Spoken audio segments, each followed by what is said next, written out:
Welcome to The Explainer. Today, we're diving into a disappearing act that's become all too common, not on a stage, but right on our phones. The whole phenomenon of ghosting. You probably know exactly what I'm talking about. One minute you're chatting away, things are going great, and the next, just radio silence. If you've ever been on the receiving end of that, you are definitely not alone. In fact, if you look at the data, about a third of young people have been ghosted, especially when it comes to the world of online dating. That's a huge number. Okay, so here's what we're going to break down. We'll start with what ghosting really is. Then we'll get into the psychology of who does it and who it happens to. We'll also explore why it hurts so much, and finally, how to actually deal with it. So first things first, to really get into this, we need to be on the same page. What do we actually mean when we throw around the word ghosting? At its most basic, ghosting is when someone just decides to end things by cutting off all communication, period.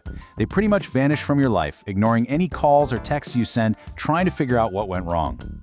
And what's really interesting is that some new research adds a little more detail. It's not always this big, sudden event.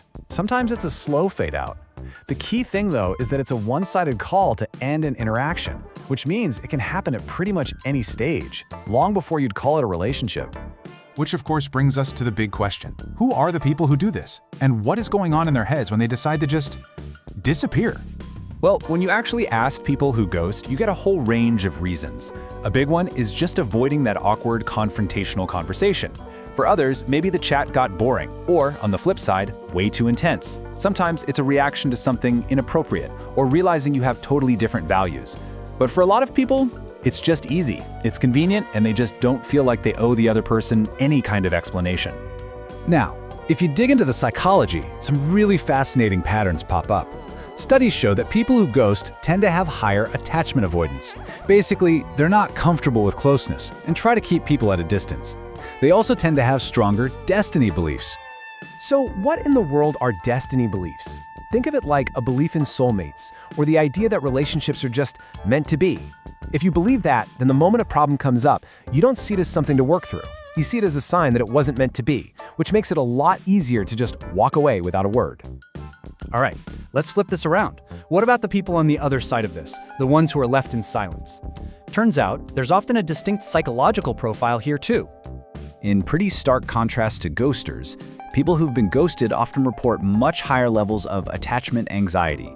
This is where you have a more negative view of yourself in relationships, maybe a fear of being rejected or abandoned. And you can see it in the data here.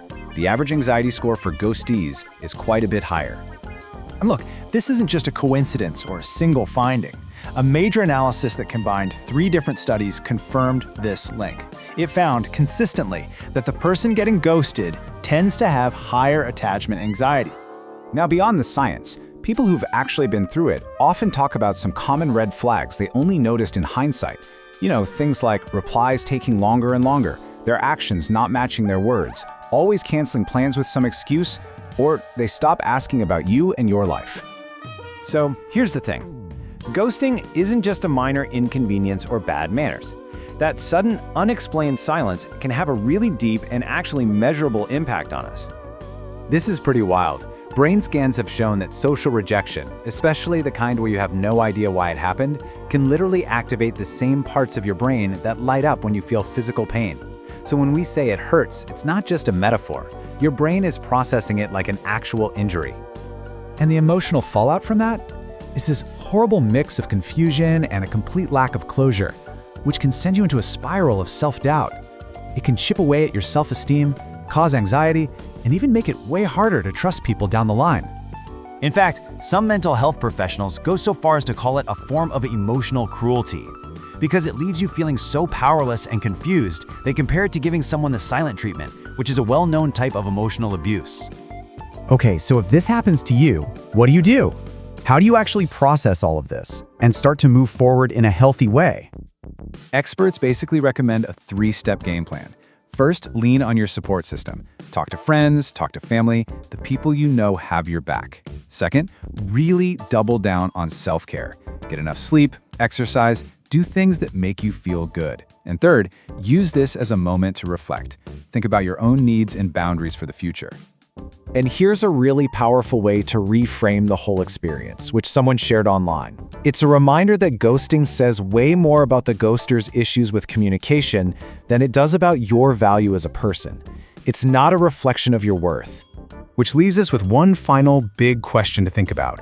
In an age where it's so easy to connect with someone with a swipe, and just as easy to disconnect, what does it actually take to build genuine connections that are built to last?